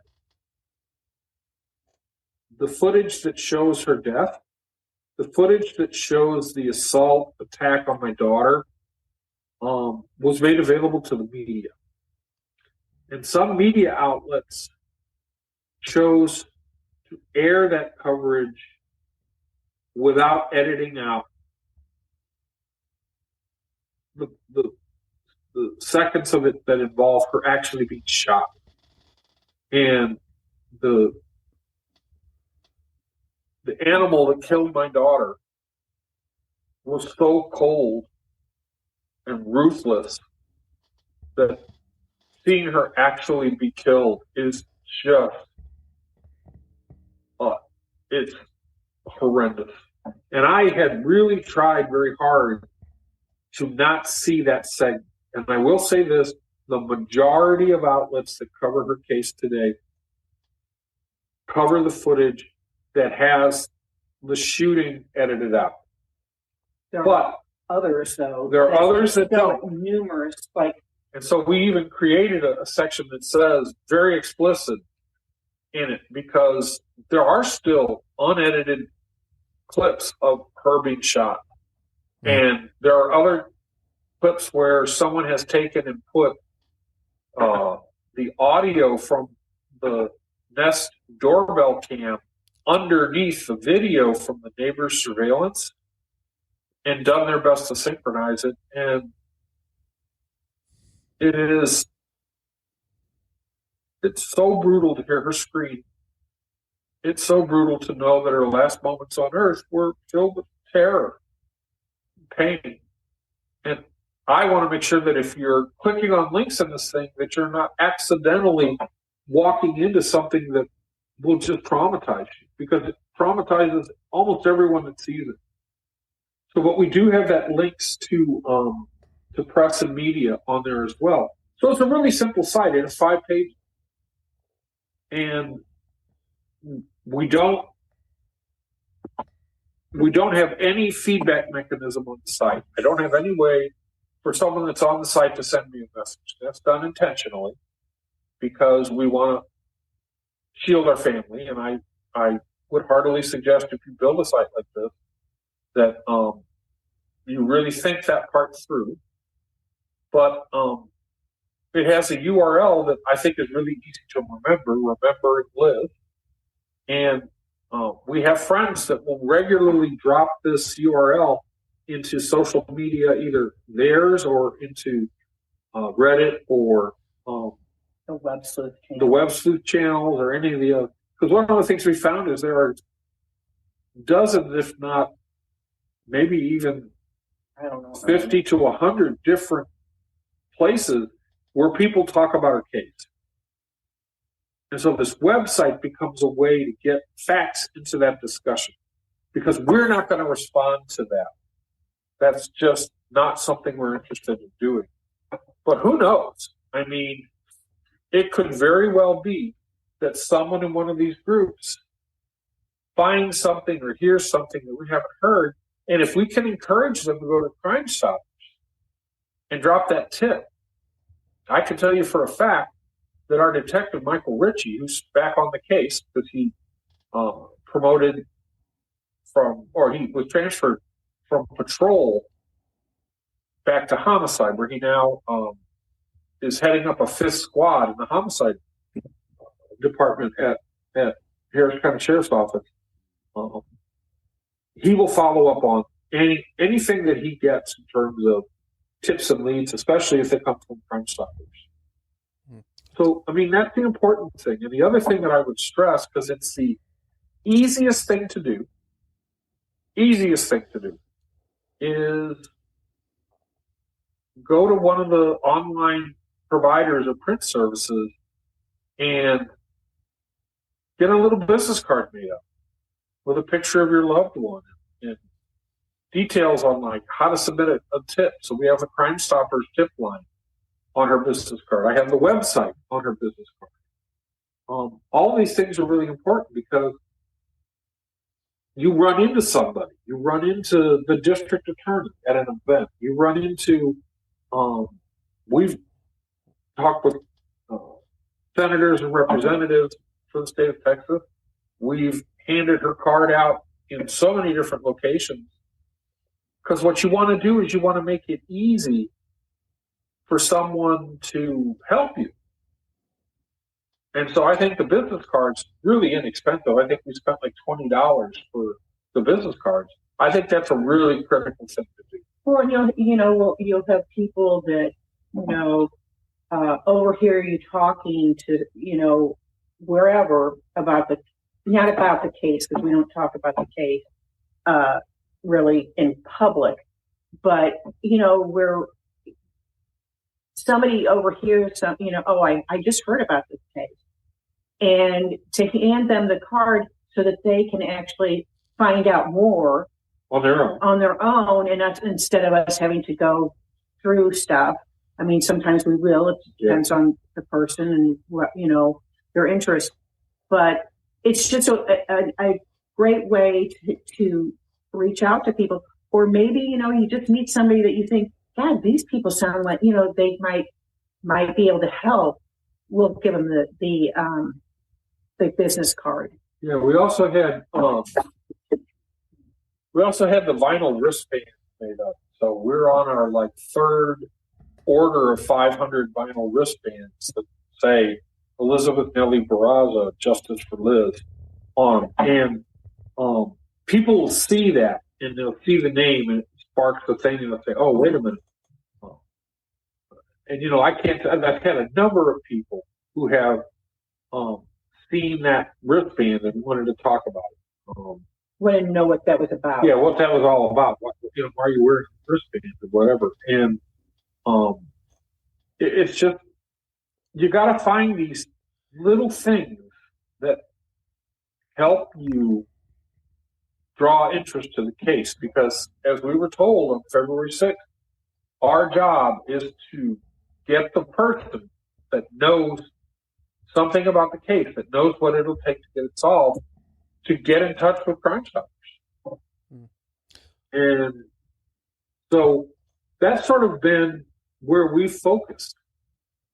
We make ourselves available to the media to have a talk. In fact, like I said, we sent out the newsletter and we have a new media person, someone we've never done any work with, that reached out to us, and we just got permission from our detective and from Andy to go ahead and initiate that call. So we'll be reaching out to her this week and setting up some time to sit down and talk. And it's literally just keep the lines of communication open and talk about it however you can, wherever you can. And these are the kinds of things that we can promote in helping others. Let them know this is what we've done. And if they're interested, we can help them get started. We're not going to be there to build their website, but we can give them the order when things need to be done. And everything needs to go, though, be approved by your detective. I mean, if at all possible, because you don't want to do anything that's going to hurt the case, and you may inadvertently do that. So that's why, everything that we do goes not only everything. It's just so important. Absolutely. Because the thing is, you don't know. Pardon me? You don't know what matters. And so if this is going to be a waste of time, then we don't want to do it. If this is going to be, this could have potential of hurting the case, we don't want to do that. And that's one of the reasons why we don't respond. It's really the reason why we don't respond to people on the internet, who want to reach out until, like, for you example, when you reached out, we weren't going to talk to you until we got the okay from Andy and the detective. And in the interim, you went ahead and published the first episode on Liz on your criminology platform, and I saw the how you reached out to us and you were asking who wanted to be involved. And when we listened to that episode, which I think was July 16th, we immediately recognized that this was a person of substance, ethical, responsible, wanting to get the truth out there. And that's when we reached out to you, and you mentioned this channel that you have. Which we are so excited. I'm more excited about this 2-part episode than I think anything we've done in a long time, because it goes to helping others. Which always ends up helping yourself. Yep, we're always better off. Yeah. I'm a firm believer that it helps you as much as when you help somebody else. I mean, so 100%.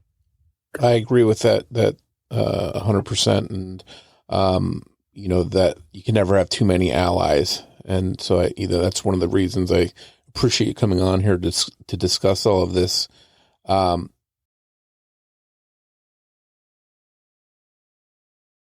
As we get ready to wrap up here, the one thing I want to ask you sort of in closing, and you touched on it a moment ago, you said the monster that killed Liz. I'm a firm believer this case is going to be solved one day. And you're going to find out who that person or persons were, whether you knew them, whether they're strangers. I'm sure you're going to have a lot of questions, and it's never going to be, as you said earlier, it's not going to make sense maybe.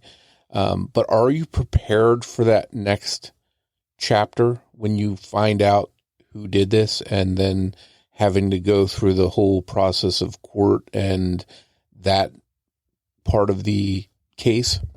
I don't believe that you can ever be prepared for that. We know it's coming. We do believe that. We believe this will be solved. Don't know when. But we do believe it will be solved. And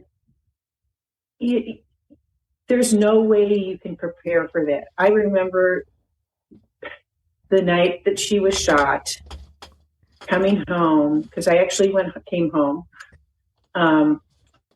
I sat on the bed and I was thinking, and my sister came in because she came in down from St. Louis, and she came in and I was just like, this will never be over. It's never going to be over because there's always a next step. And there's no way you can prepare for any of that. First of all, we don't know how we'll react. Nobody does. You through anything. You think I would do this or I would do that. You don't know what you would do.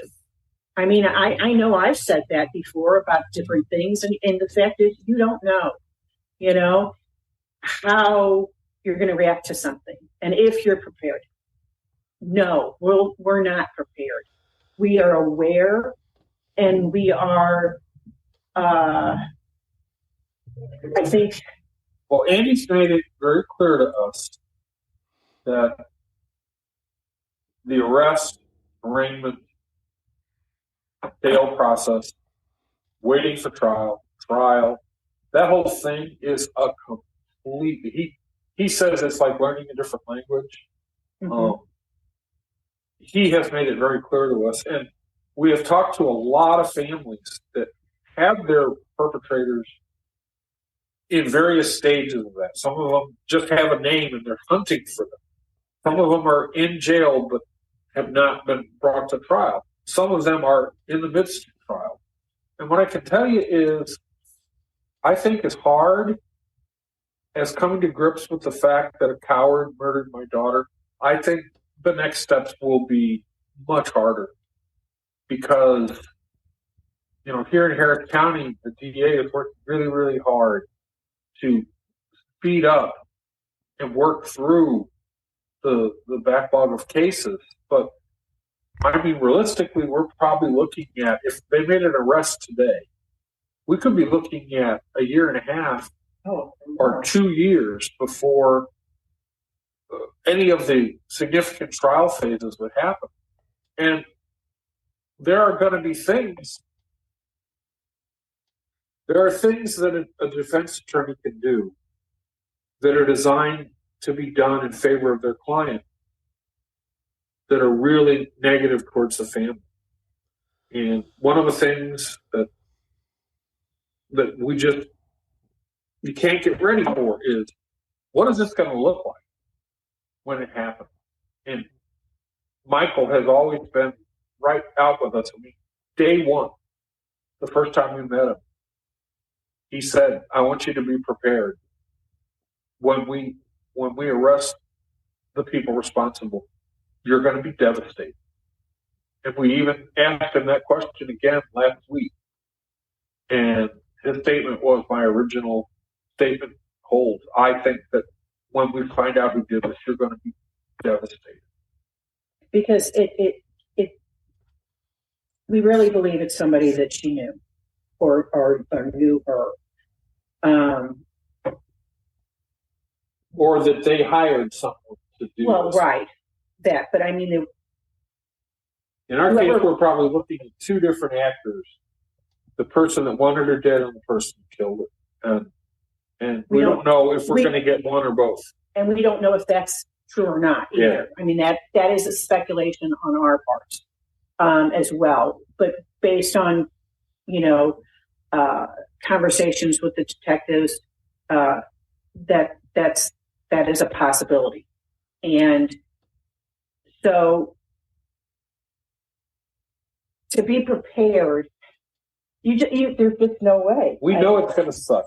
We know it's gonna be every phase it's something else. It's a new set of pain. And not only that, but it's a new.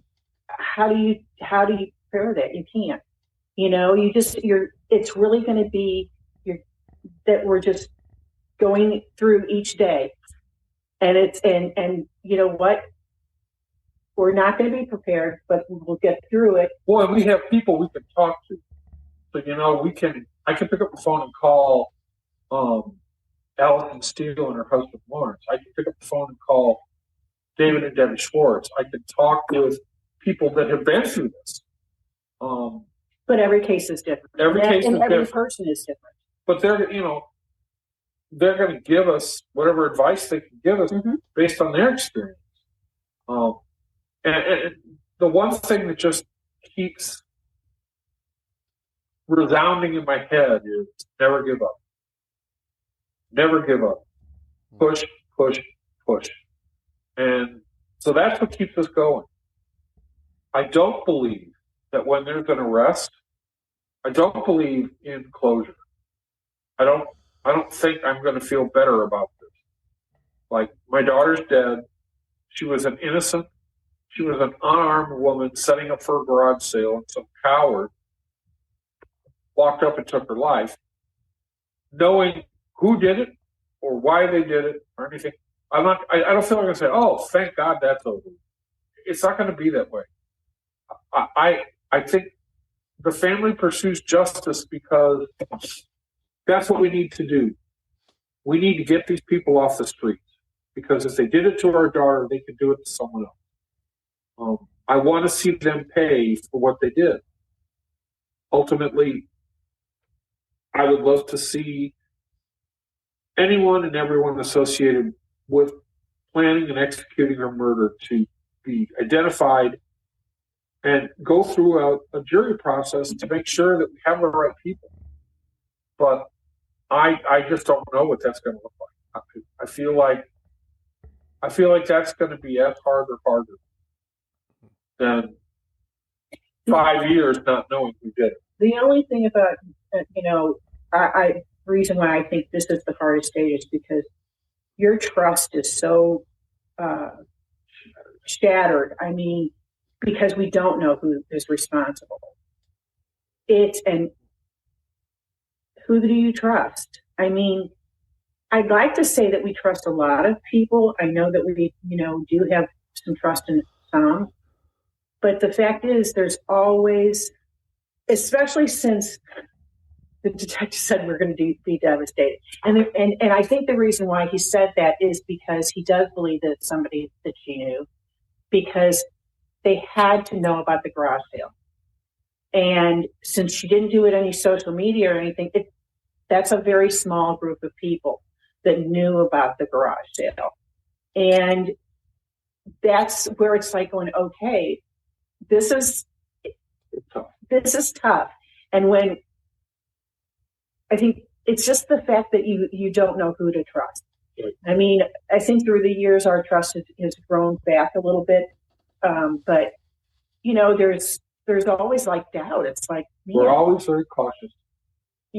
So always very cautious, and that the whole thing with the next phase of the case when we have an arrest and we're going to trial. We've already been told when that happens, we have to change our behavior as relates to publicity. Even then, it's much more important to be working with the law enforcement and the district attorney's office to make sure that we don't say or do anything that hurts the case. And we're prepared for that, but we don't know what that looks like. If that makes sense. If that makes sense. Yeah. It makes sense to us. And I think it will make sense to other people that are going through this. It's you're prepared as much as you can be, but that there's always going to be something that's going to be thrown out there that you're like, well, what? Yeah, but initially when this happened, it never occurred to me that the arrest and transition over into the justice system would be a pain point, would be new trauma.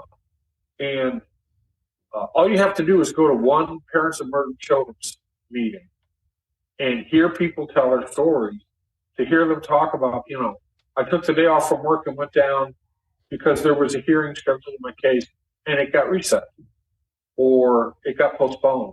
We even heard that in one case it was reset like a dozen times. And where you are prepared for that day. Yeah, so you get yourself all ready, you go down to the courthouse and the defense makes a motion to reschedule the date because we heard one case where they were adopting a child and requested a 6-month continuance. It's a whole different set of experiences. Well, I hope you do get the answers, and I hope that the persons that are responsible are held accountable, and we'll definitely do our part getting the word out about the case and sending people to your website so they can get accurate and complete information. And I want to thank both of you and Andy for coming on too to discuss this in so much depth. It's a very important discussion that we had, and I thank you both for coming on. Oh, thank you, Mike. God bless you. We appreciate you taking the time and spending all this time on Liz's case, and hopefully we do make a difference. Somebody, we've given some survivor some ideas, and that's what it's all about. Yep. Thank you once again for joining me for this episode of The Murder of My Family. I'd like to thank Sonny Landon for writing and research assistance in this episode. We'll be back here soon with an all-new episode of The Murder of My Family, and I hope you'll join me for it. But before you go, remember that every murder victim means something to somebody.